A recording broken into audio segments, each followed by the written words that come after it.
if you go to the training and support page, you will see that there are several different preview videos showing you different things you can do with Evidentia. There's documentation, written documentation that you can look at. And then there's a series of tutorial videos, most of which I never got around to putting out. I had a much better track rate with Evidentia 2 tutorials than I had with Evidentia 3 tutorials. One of the reasons is that I raised my the bar on the quality of what I wanted to put out, and it took time, and I didn't get all these things done. Kai Chandler in the UK specifically asked about some of these other ones. Now you'll see here that there's an identify your source video, and we will not be focusing on identifying your source tonight, citation creation and things like that. We are going to focus tonight on recording and cataloging your claims and talk about what is a claim. The idea of these classes are going to be to focus on one particular topic so that we can get into it a little more in depth. So one of the things we'll do is we'll skip over citation creation. We'll focus on recording a claim and tagging it. We will also skip over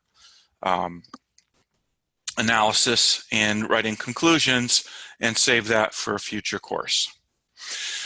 So what you're looking at here is generally the first screen that you will see in Evidentia. It's the identify your source screen, and the idea is that on this screen you're going to create your source citation and your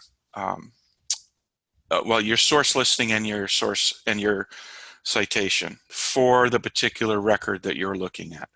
This is the quick start screen for those of you that are more experienced. If you flip over details, you get a lot more information, or you can enter in a lot more information. This particular source that I'm going to start with is one that was given to me by Kai Chandler. If you followed me on Facebook, I did ask if you had any specific records that you wanted me to catalog. Kai Chandler offered this one, and since he was the one who kind of got me going on this, and I didn't finish that. So he asked me to go back and finish the tutorials if it didn't take away from creating Evidentia 4. It absolutely would take me away from Evidentia 4.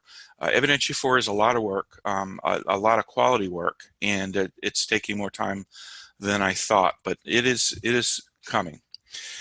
So what I offered was to teach these short classes that are a little more impromptu. I'm not spending a lot of time in prepping them.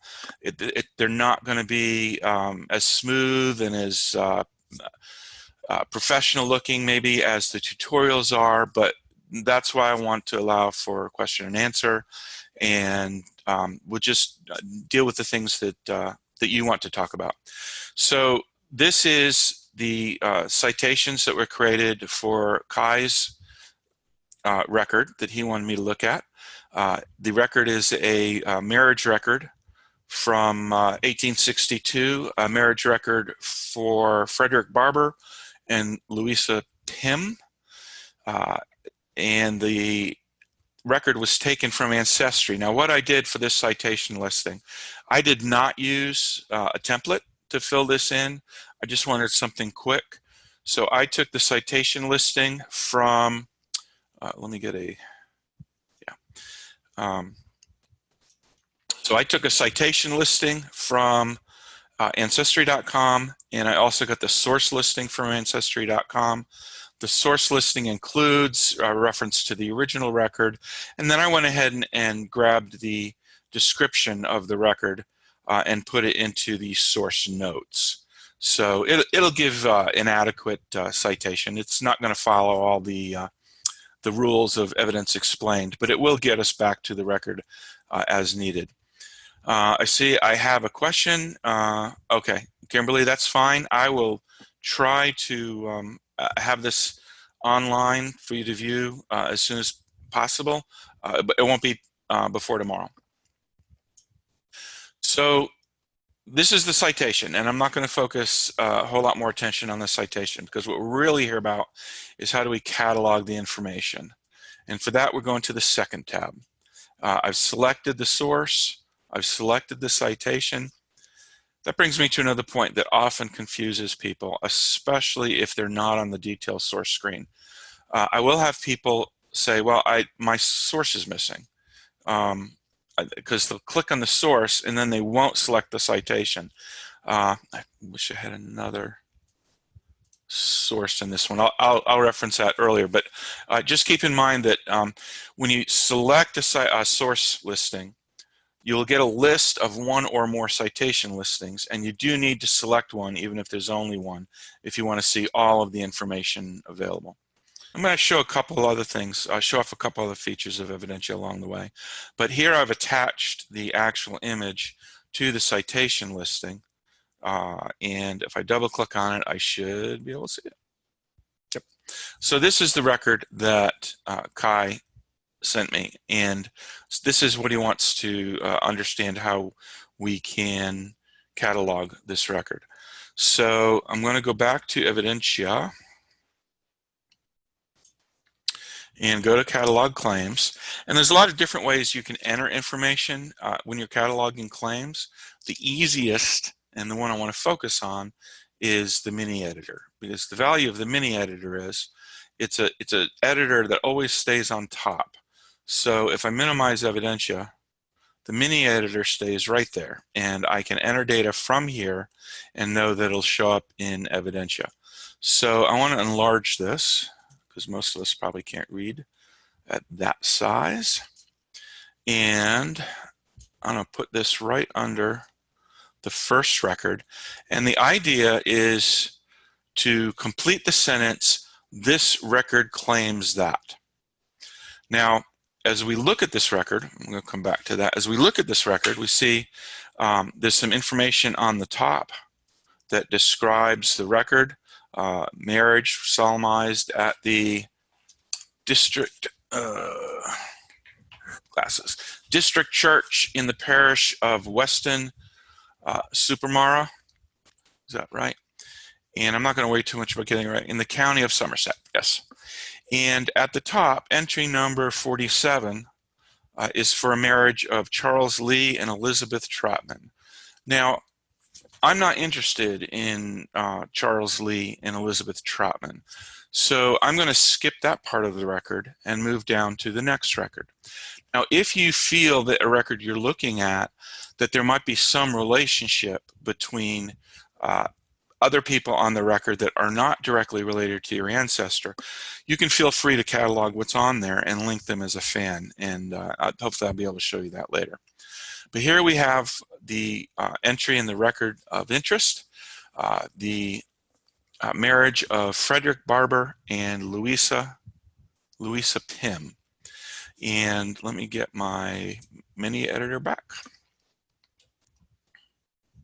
What I'm going to do is I'm going to capture some things from this record.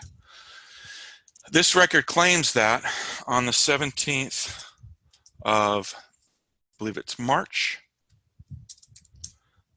1862, Frederick Barber, spelled with an E, married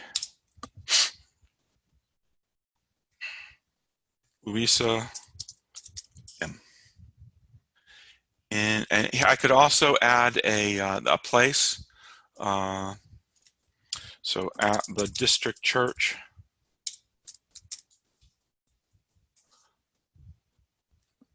in the parish of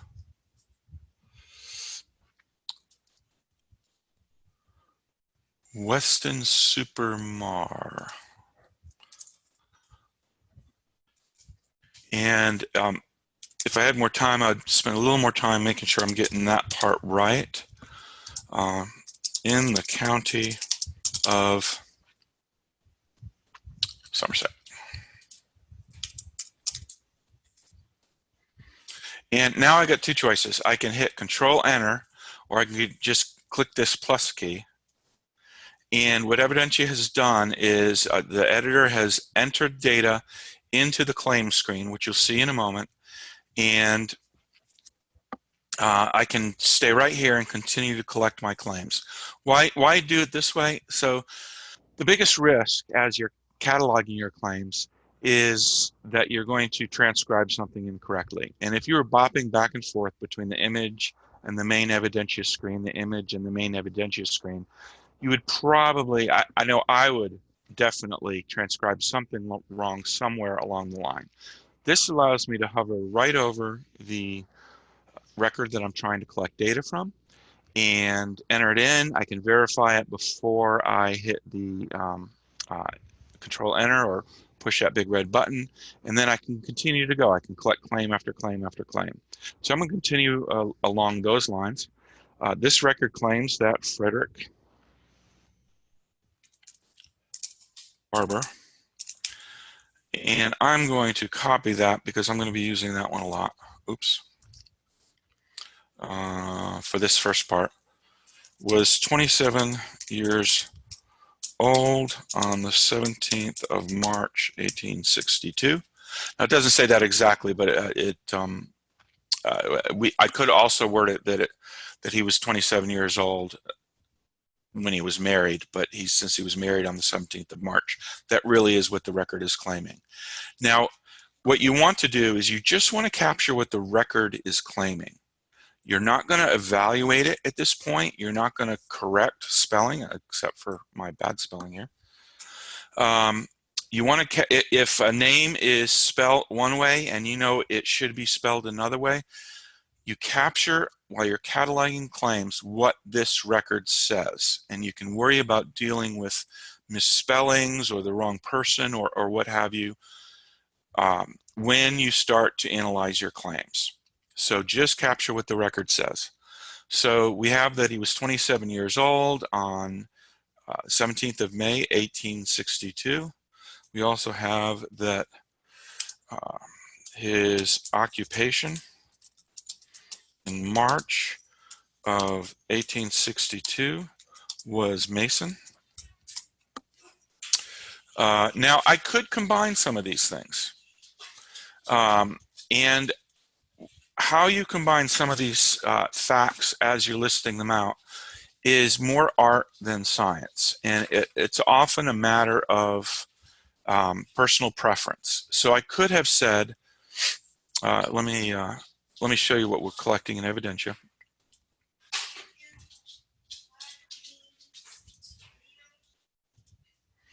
Okay, so you see we got the records. I could have said that on the 17th of March, 1862, Frederick Barber, a 27-year-old Mason, married Louisa Pym.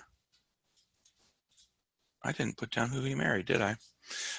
Married Louisa Pym, a spinster, in the district church in the parish of Weston Supermar in the county of Somerset. I could have combined all those things together. And absolutely, you can do that. That's not a problem. However, when I look at when he was married versus what his occupation was versus when he was born, I don't necessarily need all that other information to clutter up my analysis. And I'll show you what I mean once we finish this. I do need to correct this one because he married Louisa Pym, district church. I do want to capture the name of the couple and not just the name of the groom first. So let me go back to the mini editor and go back to my image. And there's other information here that I can capture. So claims that in March of 1862, and I could have said on March 17th, 1862, Louisa Pym was a 20-year-old spinster. How can you be a spinster at 20 years old? Question for another day. Okay, so now I've captured the majority of the information that you would typically go to a marriage record for. But if we look over here, we see that there's a lot more information about that we can gather about these people. So for instance, this record claims that William Barber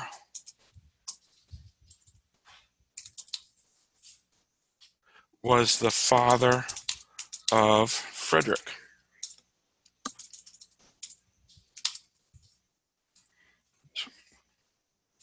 Frederick Barber. It also claims that William Barber was a Mason in March of 1862.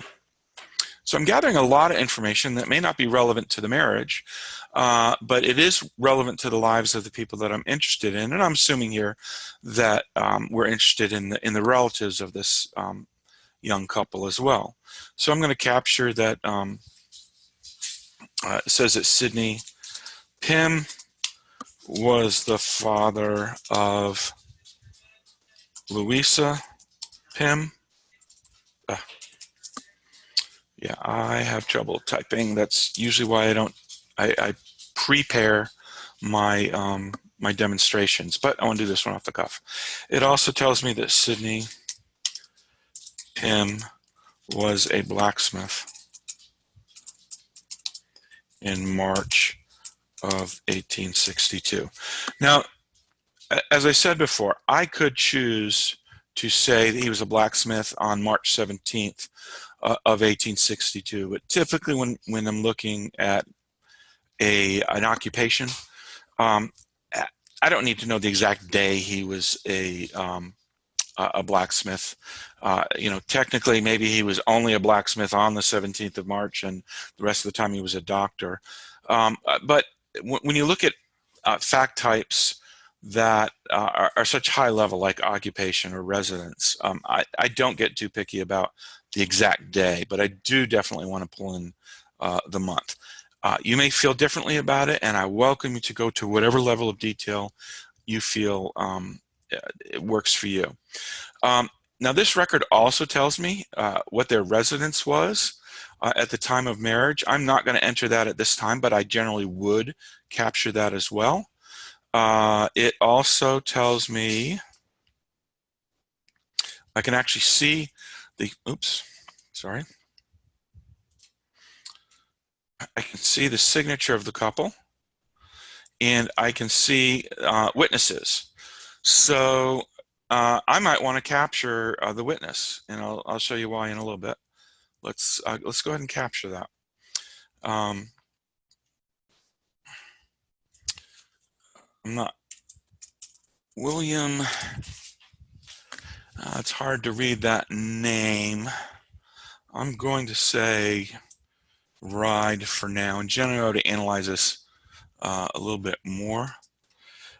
And Jane Ride were witnesses to the wedding of, or let's say marriage of Frederick Barber and Louisa Pym. It's interesting that she's, spinster. Yeah, so they're both single. Pym. I could also capture, according to the rites and ceremonies of the established church, I could also capture the minister's name, or the person who officiated. It looks like Thomas Garrett. I'm not going to do that right now because I don't want to get too caught up in just this one record. But this is generally a great start to cataloging the information that I'm going to be interested in this particular record. I want to stop and ask if there are any questions, and it looks like we've got some. So David James asks, is there an advantage to keeping the claims somewhat separated and individual like you have now, maybe in later searching for examples? I'm going to show you. I believe that there is, but again, it's an art versus a science. Sometimes you want to combine things together because it's the whole unit that makes provides direct evidence or provides indirect evidence in combination with something else. Wouldn't having specialized places for things like dates be helpful? I'll tell you why I didn't do that, Stephanie. At this point, what you're trying to do is capture what the record says. And if you try to capture specifically like dates, it may have said MA 1862, which it would be hard to turn that into a successful date. It could say before May of 1870. Those kind of textual comments are very hard to capture in a field that's looking specifically for dates. So for recording the claim, what I generally focus on is kind of that complete the sentence sort of approach, so that we can differentiate between what the record claims and what the actual fact might be. That brings me to another point, which is why do I use the word claims? So many other pieces of software are using the words fact. And the problem with using the word fact is it implies it's true. And those programs generally invite you to capture your conclusion. So there is definite feel on your part when you enter that information as a fact that you believe it to be true. Evidentia takes a different approach. Evidentia says, I want to capture this information whether it's true or not. Because if it's true, it's going to help me make my case. If it's false, I need to account for that in my analysis of the data. You'll see that when you analyze. I've got one record that says someone was born in May of 1790, and another one says he was born in April of 1790. Well, one of those is true and one of those is false. I want to capture both of those pieces of information, but they're not facts. It's just what those individual records are claiming. And it's our job to take these claims and analyze them and use them to prove or disprove pieces of information as we gather information about our families. So that's what we're after. Over when we were identifying our source, we want to classify our source, the record itself. Is it an original record? Is it a derived record? Is it an authored work? The implication is that from top to bottom, one is going to be more reliable than the other. Now, that's not necessarily true. Sometimes derived records and authored works can correct incorrect information. But we do want to at least classify it so that when we weigh that evidence against other evidence, we have more information to work with. Once we get to information, which is really what the claim is what is the information that this record is giving me? Information, if you're familiar with the classification system, is indicated as primary, secondary, or indeterminable. So primary would be someone who had firsthand knowledge. Secondary would be someone who had second-hand knowledge. They knew somebody who told them something. And then indeterminable means I can't tell. Now, when we look at the information in this record, I've got a signature here of the person who administered the ceremony. The couple was there, but also this is what they had to sign. So for different pieces of information, we can claim different things. So let's say that it was Thomas Garrett who, and it doesn't look like his handwriting up here like it is down there, but let's say it was he that was providing the information. And let's classify the information accordingly. So the fact that William Ride and Jane Ride were witnesses to the marriage of Frederick Barber and Louisa Pym, actually they signed the actual document. So that is primary information. Sidney Pym was a blacksmith in March of 1862. I don't see evidence that Sidney Pym actually looked at this record, but obviously the son of or the daughter of Sidney Pym was there, and so I'm going to say this is secondary information. It could also be primary information. She knew. Actually, I'm going to say primary information. She knew what her father did. firsthand. Another correction here because I can't type. Sidney Pym was the father of Louisa Pym. I'm going to say someone along that crowd knew that to be a fact. So it's primary information. William Barber was a nation. I think that's primary. William Barber was the father of Frederick Barber. What did I say about the daughter? Yeah, I said primary before, so I'm going to stick with that. Frederick Barber was 27 years old on March 17th, 1862. Actually, Frederick Barber wasn't there at his birth, so that's hearsay evidence. When we look at it on this particular piece of information, I don't know if the priest or it was present at the birth. I don't know if the father provided that information, so I'm going to say this is classified as secondary. And 17th March 1862, Frederick Barber married Louisa Pym. When and where? So again, the minister seemed to have provided that information. So I'm going to say we have primary information. Oh, I skipped a couple. She was 20 years of age. Say that was secondary. Frederick's, again, I can't spell Frederick.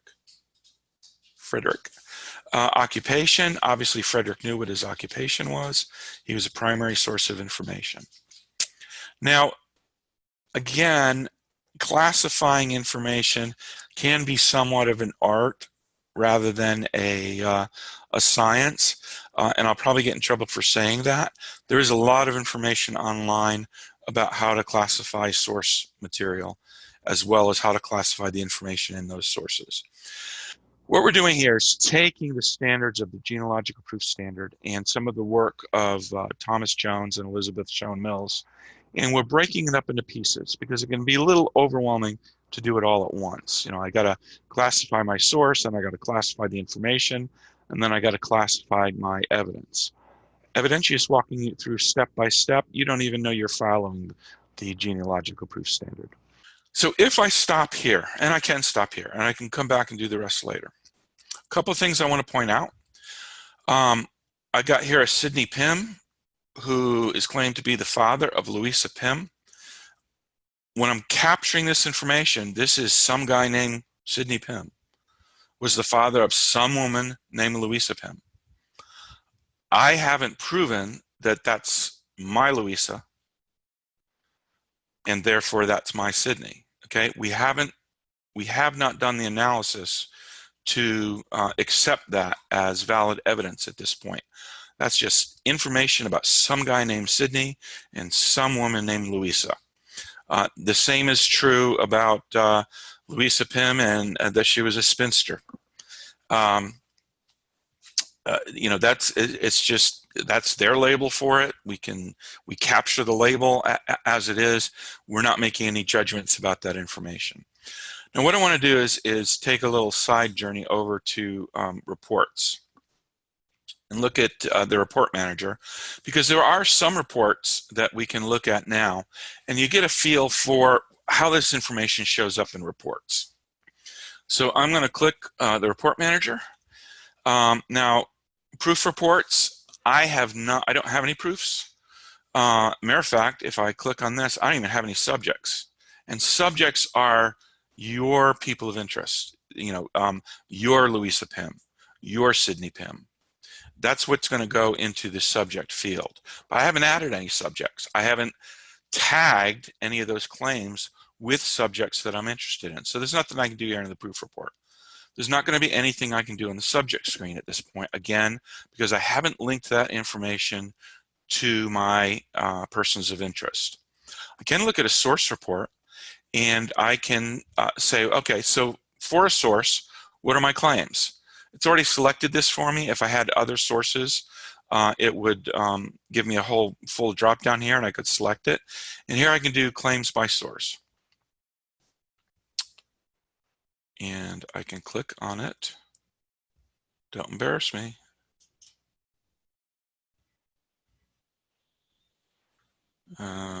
Okay, there we go. It just took the some of these reports take a little time. Oops, closed out the one I wanted. Especially if you're generating the PDF. I'm going to add a little information over here. I'm going to say I'm the preparer, and I want it in, I don't know, Geneva font. I don't even know what that is. I'm going to select claims by source. And we see here, oh yeah, look at that funky thing. Oh, that's not even readable like that. Apologize. You do have options. I'm going to pick Courier. Courier is not a good one if you're going to share it. Want it to look nice, but at least this one that we're used to. So if I look at this, this is claims by source. It puts my source title here. Let me enlarge that a little bit. It adds me as the author. And this is the nature of the source. Here's my source listing. Here is my citation listing. And these are the claims or assertions that are cataloged in that particular source. What do we got? We got 8, 9.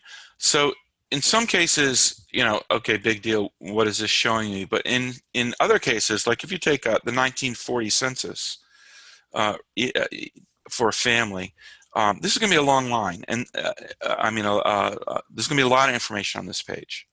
And here I can kind of look at on a glance what's in that source that I might need to follow up on and that I'd be interested in. Subjects by source, I don't have any subjects. Source analysis, I don't actually remember that one. I remember someone asked me to write it, but I don't remember what's in it. Okay, so this is the source analysis for that record. Again, I'm listed as the author. Here's the source listing. It lets me know that the source reviewed was a derived record and tells me what the impact of that is. It gives me the description of the source. And then what it does is it gives me a citation and the claims written out. Notice here that it doesn't start at in March of 1862, Louisa Pym. It actually makes it into a full sentence. This reference asserts that in March of 1862, Louisa Pym was a 20-year-old spinster. That's why I encourage you to enter this data as complete this sentence. This record claims that.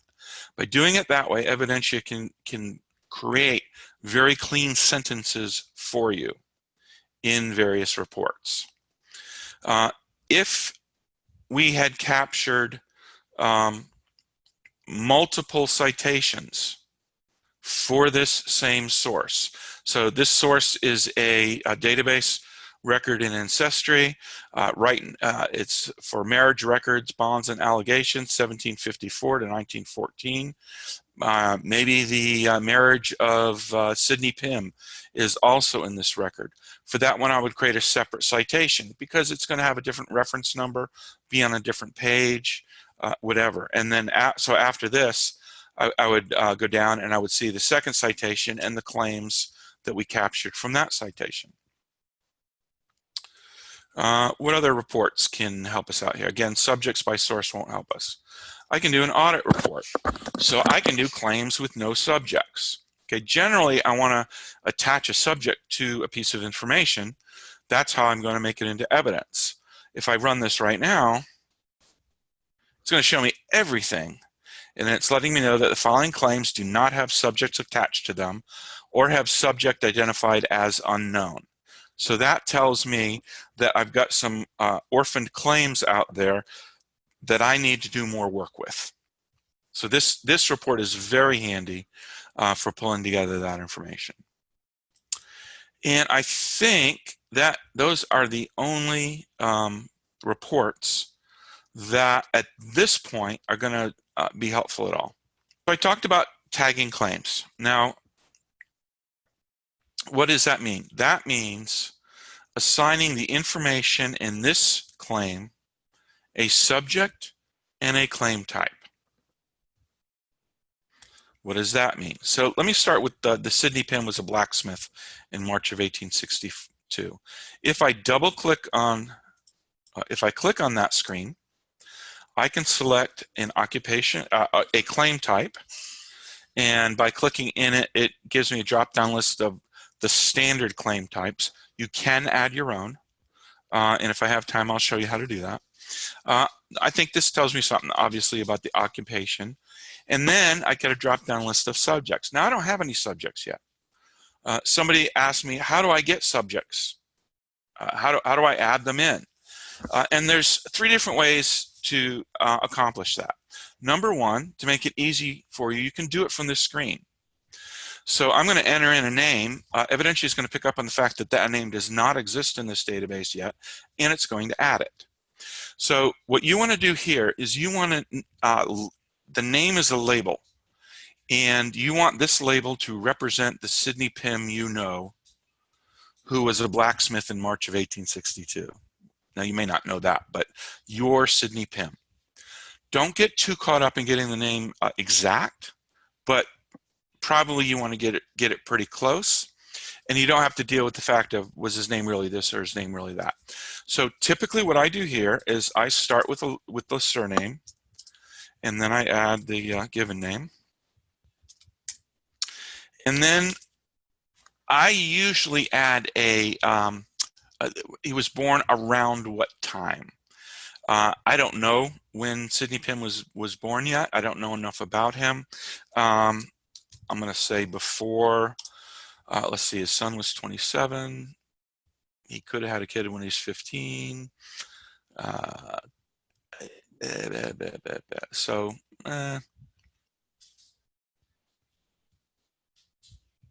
yeah, I really got no idea. I know he was born before 1850.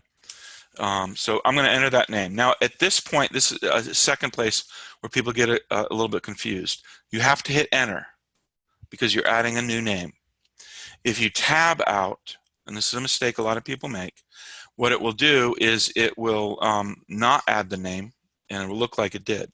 So I'm going to, you see here now, it added the name into this, gosh, I forget what you call these now.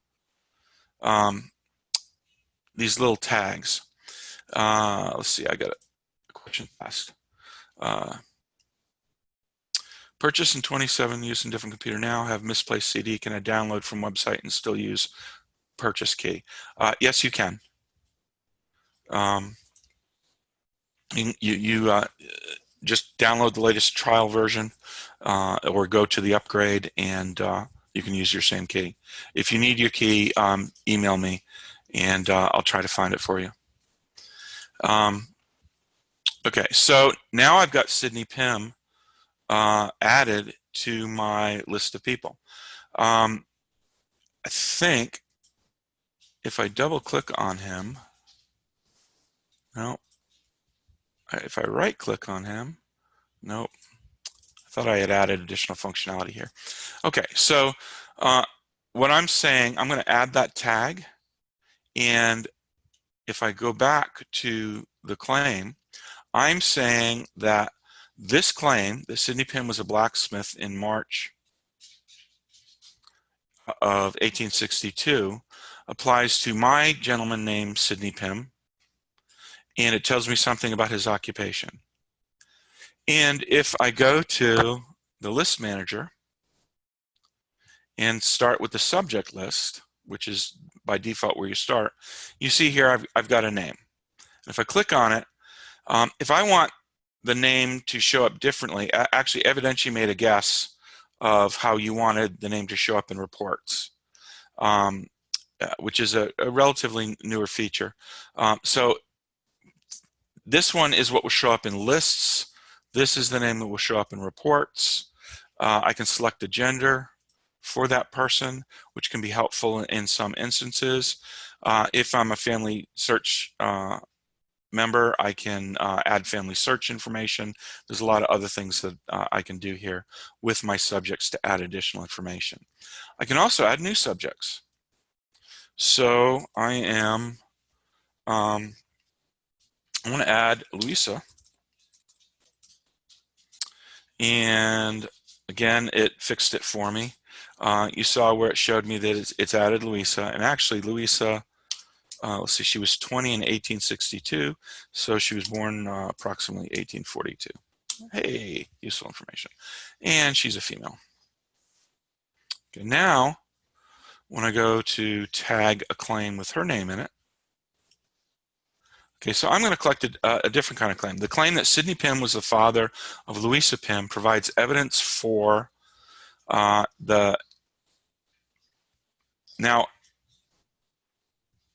the claims for parent-child relationships are always done from the child's point of view.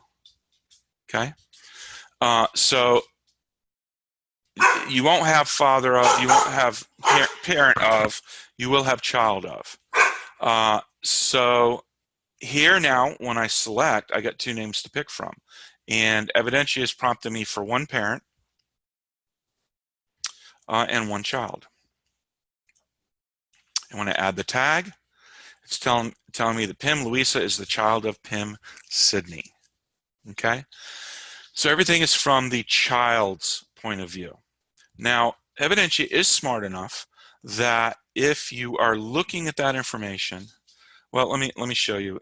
We'll do a dummy proof, and this will be our only dip into proofs. I'm going to pick as a subject Louisa, and as the claim type, we only have this one claim type, that she was a child of Sidney Pym, and I got an analysis of what the record says. Sidney Pym was the father of Louisa Pym. And this is proof that Louisa Pym is the child of Sidney Pym. Now, if I go back and chose Sidney, notice my option is Sidney is a parent of Louisa Pym, and proof that Sidney Pym is the parent of Louisa Pym. So it will, if you are working on a proof about the father, it'll view it from the father's viewpoint. If you're doing it from the daughter's side, it'll represent the daughter's viewpoint. So the reports will come out right, but when you're initially entering it, tagging it, you always want to tag it from the child's point of view. Now, if I knew who the mother was, okay, let's say I had Sidney Pym was the mother of Louisa Pym, was in that record somewhere. I could do one of two things.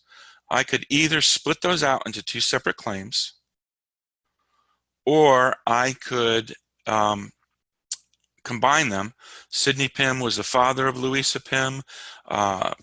Audrey Pym was the mother of Louisa Pym. I could say Sidney and Audrey Pym were the parents of Louisa Pym. By combining them, if it makes sense based on the record. So let's let me do that. I know this wasn't in the record, but let's say Sidney and Audrey Pym were the parents of. So now I'm going to go back in here, and the claim that Louisa is the child of Sidney Pym is still accurate, but I'm actually going to delete it and show you a way that you can enter it and save time. So I'm going to delete that, and I'm going to say again child, and I select one parent, and it's Sidney Pym. Now, oh, okay, is that true?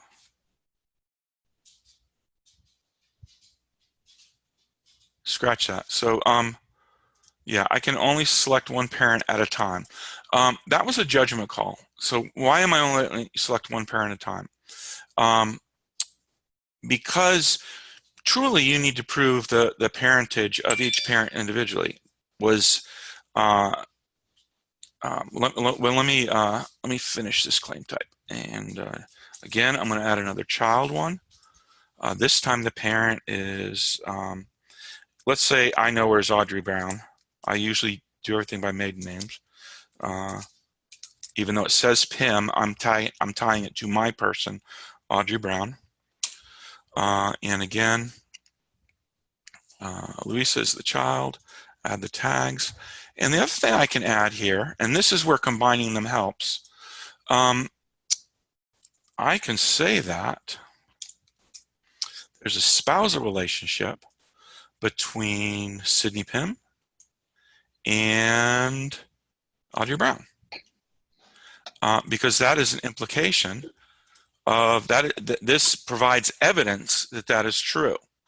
Now, does it provide evidence that they're married? It depends on how it's worded. Marriage tends to be an event. Spousal relation, being a spouse is a relationship. Sometimes you don't know if they married or if they're common law or what it is. And so I don't always assume a spouse indicates a marriage event unless I'm told explicitly. You can choose to do it otherwise. But what I wanted to point out here is that here's a case where combining the information actually gives me information outside of their relationship with Louisa, and that's perfectly valid. So if I pull up a proof about the relationship, about spousal relationships of Sidney Pym, I'll have this claim that his spouse was Audrey. When I designed this version of Evidentia, I actually asked the community, should we add both parents together if they're listed, or should we treat each individual parental relationship as separate? And the consensus of the community was you really do need to prove those relationships separately, because you don't know if they're step, if they're biological but not married, etc. So as you collect evidence, you can prove out that yes, these are the two biological parents. But at this point in time, you don't have that. You don't have enough evidence to prove that just from this one fictional line in the record, versus the spousal relationship. Obviously, you're tying the spousal relationship between two very specific people. So that's why it's separated out. It was actually not a decision I made lightly. It was not one I made on my own. It was the one I reached out to the community before I zeroed in on that. I'm not going to keep going with all this stuff because I do want to show you a couple other source types. I do want to zero in on why I added this one. So let's look at how we would tag it. I'm actually going to say fan, okay? Friends and neighbors, friends, associates, and neighbors. I've heard it interpreted different ways. And the subject is, oh, how am I doing this? Okay, the subject is Sidney Pym. Now I can select another subject for this type. The subject is also Louisa, and it's also Audrey. You'll see now that I'm color-coded if I know the gender. I add that tag. Now, why am I wording it this way? So let's see what I got. If I pull up a proof or analysis for who are the fans of Sidney Pym, this provides evidence that William Ride and Jane Ride were witnesses. William Ride and Jane Ride at least cross paths with these people. And that may be valuable for doing a fan analysis. Okay, they may not be. This is not enough evidence, but it does provide some evidence that they at least cross paths, and so they may have known each other. And maybe along the line I find a brother who married a Ride, and I can help tie those two together. Oh, maybe the parents of William's wife were William and Jane, who signed the marriage certificate of Louisa and Frederick. So that's why I collected that information the way that I did. This, by the way, going to claim types, is where you would go if you want to add your own claim types. So I've got, it doesn't show here, I've got siblings. Let me show you what that looks like, because I didn't used to have siblings. Siblings are a couple relationship, right? And so I click here on couple relationship. Nothing fancy I need to do there. But if I go into, if I want to create a new one, and let's say it was, I don't know, I have foster child, but let's say I didn't have foster child. I'm going to add foster child. And that is a hierarchical relationship or parent-child relationship. So I'm going to click that. And now I'm asked, what's my reverse label? Okay, so this is how Evidentia knows if I'm doing it from the child's perspective, use this. If I'm doing it from the parent's perspective, I want to use foster parent.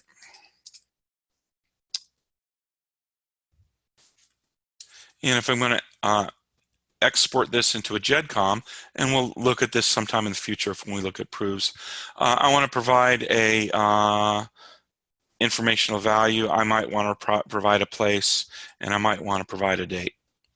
Okay, so generally you pick the fields that you want to export into a GEDCOM, and the proof field, Ricky, will allow you to enter dates and places, because at that point you are making a conclusion, and you can write that conclusion in a meaningful date way.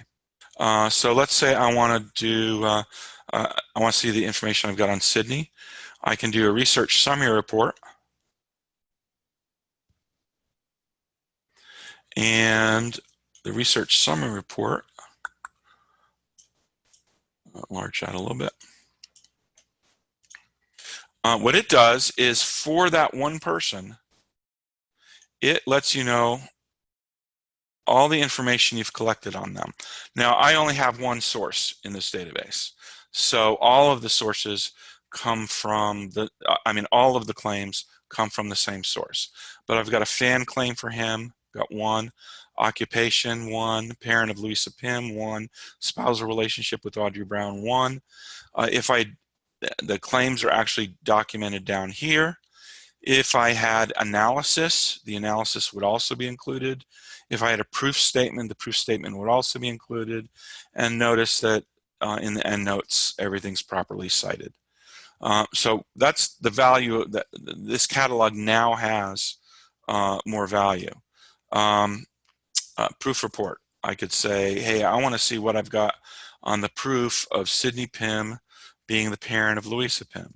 And I run a proof report, even though I've done no analysis, and it will tell me, Ed, you haven't written a conclusion.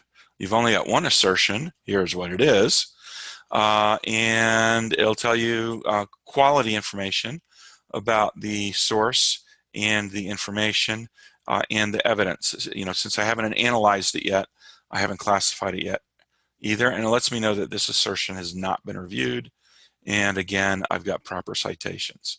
As I add more evidence to about the parental relationship between Louisa and Sydney, this information will go into this proof report as well. And as you do your analysis, the proof report will become more meaningful. Now, the 1810 census is interesting because in the 1810 census, like the 1790, you only get one name, and then you get these tick marks. Okay, so the census claims that on the 6th of August 1810, the household of David Thompson included one male between 10 and 15. What in the world does that tell me?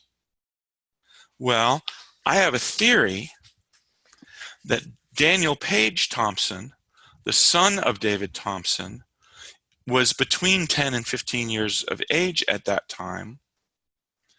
I believe he was 11 at that time, and that falls between 10 and 15 years of age. So this potentially tells me something about the birth of Daniel Page Thompson.